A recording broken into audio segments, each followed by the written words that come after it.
Hi welcome back to our channel Srinilaya SSPN.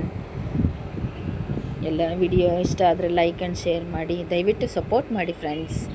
ಇವತ್ತು ಇಸ್ಕಿದ ಬೇಳೆ ಸಾರು ಮಾಡೋಣ ಅಂದ್ಕೊಂಡಿದ್ದೀನಿ. ಅದನ್ನು ನಿಮ್ಮ ಜೊತೆನೂ ಶೇರ್ ಮಾಡೋಣ ಅಂತ ಅಂದ್ಕೊಂಡಿದ್ದೀನಿ. ಬನ್ನಿ ನೋಡೋಣ. ಒಂದು ಮಿಕ್ಸಿ ಜಾರ್ಗೆ ಎಷ್ಟು ಬೇಕಷ್ಟು ಕಾಯಿ ಹಾಕ್ಬಿಟ್ಟು ಒಂದು ಅರ್ಧ ಹೋಳಷ್ಟು ಕಾಯಿ ಹಾಕಿದ್ದೀನಿ.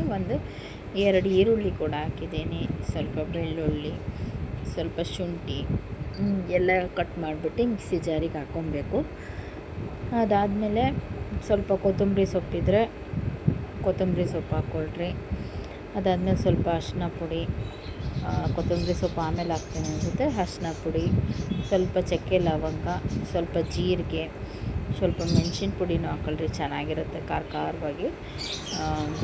ಇಸ್ಕಿದ ಬೇಳೆ ಸಾರು ನಮ್ಮ ಮನೇಲಿ ತುಂಬ ಚೆನ್ನಾಗಿ ಮಾಡ್ತಾರೆ, ಹಾಗಾಗಿ ಹೇಳ್ತಾಯಿದ್ದೀನಿ. ಇದನ್ನೆಲ್ಲ ಮಿಕ್ಸಿಗೆ ಹಾಕ್ಕೊಂಡು ಸ್ವಲ್ಪ ಕೊತ್ತಂಬರಿ ಸೊಪ್ಪನ್ನ ಹಾಕ್ಕೊಳ್ರಿ, ಚೆನ್ನಾಗಿರುತ್ತೆ. ಅದಾದಮೇಲೆ ಸಾಂಬಾರು ಪುಡಿ, ಧನಿಯಾ ಪುಡಿ, ಖಾರ ಪುಡಿ, ಒಂದು ಚಮಚದಷ್ಟು ಖಾರ ಪುಡಿ. ಇದು ಸ್ವಲ್ಪ ಖಾರ ಇದೆ, ಹಾಗಾಗಿ ಒಂದು ಟೇಬಲ್ ಸ್ಪೂನ್, ಒಂದು ಸ್ಪೂನ್ ಹಾಕ್ತಿದ್ದೀನಿ. ಸ್ವಲ್ಪ ಧನಿಯಾ ಪುಡಿ ಹಾಕ್ತಿದ್ದೀನಿ. ಸ್ವಲ್ಪ ಧನಿಯಾ ಪುಡಿ ಆದಮೇಲೆ ಇನ್ನು ಸ್ವಲ್ಪ ಮೆಣಸಿನ ಪುಡಿ ಹಾಕ್ತೆ. ಏನಾಗ್ತೆ, ಅರಿಶಿನ ಪುಡಿ ಹಾಕ್ತೆ, ಜೀರಿಗೆ ಹಾಕ್ತೆ, ಮೆಣಸಿನ ಪುಡಿ ಹಾಕ್ತೆ, ಖಾರ ಪುಡಿ ಹಾಕ್ತೆ, ಧನಿಯಾ ಪುಡಿ ಹಾಕ್ತೆ, 4 ಪುಡಿನೂ ಹಾಕಿದ್ದೀನಿ. ಅದಾದಮೇಲೆ ಸ್ವಲ್ಪ ಕೊತ್ತಂಬರಿ ಸೊಪ್ಪು ಹಾಕ್ತೆ.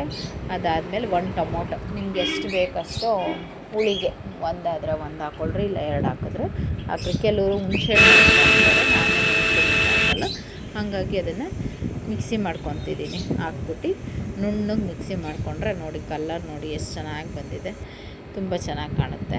ಹಾಗಾಗಿ ನುಣ್ಣಗೆ ಒಂದು 2 ರೌಂಡು, ಒಂದು 5 ನಿಮಿಷ ರುಬ್ಬಿಟ್ರೆ ಚೆನ್ನಾಗಿರುತ್ತೆ. ಅದಾದಮೇಲೆ ಒಂದು ಕುಕ್ಕರ್ನ ಸ್ಟವ್ ಮೇಲೆ ಇಟ್ಬಿಟ್ಟು, ಅದಾದಮೇಲೆ ಸ್ವಲ್ಪ ಎಣ್ಣೆ, ಸ್ವಲ್ಪ ಸಾಸಿವೆ, ಸ್ವಲ್ಪ ಕರಿಬೇವಿನ ಸೊಪ್ಪು ಹಾಕ್ಬಿಟ್ಟು ತೊಳೆದು ಅದೇನದು ಇಟ್ಕೊಂಡಿರ್ತೀವಲ್ವ, ಅದನ್ನು ನೀರಲ್ಲಿ ಫ್ರಿಜ್ಜಲ್ಲಿ ಇಟ್ಟಿದ್ದೆ, ಇಲ್ಲ ಅಂದಿದ್ರೆ ಹಂಗೆ ಆಗ್ತಾಯಿದ್ದೆ, ಫ್ರಿಜ್ಜಲ್ಲಿ ಇಟ್ಟಿದ್ದೆ. ಹಾಗಾಗಿ ಅದನ್ನು ತೆಗೆದ್ಬಿಟ್ಟು ತೊಳೆದುಬಿಟ್ಟು ಇಸ್ಕಿದ ಬೇಳೆಲ್ಲ ಹಾಕ್ಬಿಟ್ಟು ಒಂದು 2 ನಿಮಿಷ ನೀರೆಲ್ಲ ಎಣ್ಣೆಯಲ್ಲಿ ಬಾಡಿಸ್ಕೋಬೇಕಾಗುತ್ತೆ. ಒಂದು 2 ನಿಮಿಷ ಬಾಡಿಸ್ಕೊಂಡ್ರೆ ಚೆನ್ನಾಗಿರುತ್ತೆ. ಹಾಗೆ ಕೂಡ ಹಾಕ್ಬೋದು. ಆಮೇಲೆ ಖಾರ ರುಬ್ಬಿಟ್ಕೊಂಡಿರ್ತೀವಲ್ಲ ಈ ಕಡೆ ಮಿಕ್ಸೀಲಿ, ಅದನ್ನು ಹಾಕ್ಬಿಟ್ಟು ಅದನ್ನು ಒಂದು 2 ನಿಮಿಷ ಬಾಡಿಸ್ಬೇಕು. ಹೇಗೆ ಅಂದರೆ ಒಂದು ಹಸಿ ವಾಸನೆ ಇರುತ್ತಲ್ಲ, ಅದು ಹೋಗೋ ತನಕ ಒಂದು 2 ನಿಮಿಷ ಬಾಡಿಸಿದ್ರೆ ಸಾಕು. ಎಲ್ಲ ಜೊತೆ ಮಿಕ್ಸ್ ಆಗೋ ತನಕ ಬೇಳೆ, ಅವರೆಕಾಳು ಮತ್ತು ಮಸಾಲೆ ಬೇಳೆ ಮಿಕ್ಸ್ ಆಗೋ ತನಕ. ಅದಾದಮೇಲೆ ಮಿಕ್ಸಿ ತೊಳೆದಿರೋ ನೀರು ಕೂಡ ಹಾಕ್ತಿದ್ದೀನಿ. ಒಂದು ಅರ್ಧ ಲೋಟದಷ್ಟು ನೀರು ಹಾಕ್ಬಿಟ್ಟು, ಮಿಕ್ಸಿಲಿ ಮಸಾಲೆ ಇದ್ದರೆ ಅದನ್ನು ಹಾಕ್ಬಿಟ್ಟು ಹಳ್ಳಾಡಿಸ್ಬಿಟ್ಟು ಆ ನೀರು ಹಾಕ್ಸಿದ್ರೆ, ಮಿಕ್ಸಿ ತೊಳೆದಿರೋ ನೀರು, ಅದು ಚೆನ್ನಾಗಿರುತ್ತೆ.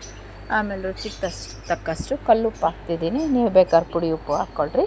ನನಗೆ ಕಲ್ಲುಪ್ಪು ರೂಢಿ ಆಗಿದೆ, ಹಾಗಾಗಿ ಕ್ಯಾಪ್ ಮುಚ್ಚಿಬಿಟ್ಟು ವಿಷಲ್ ಇಟ್ಟು ಒಂದು 2 ವಿಷಲ್ ಬಂದರೆ ಚೆನ್ನಾಗಿರುತ್ತೆ.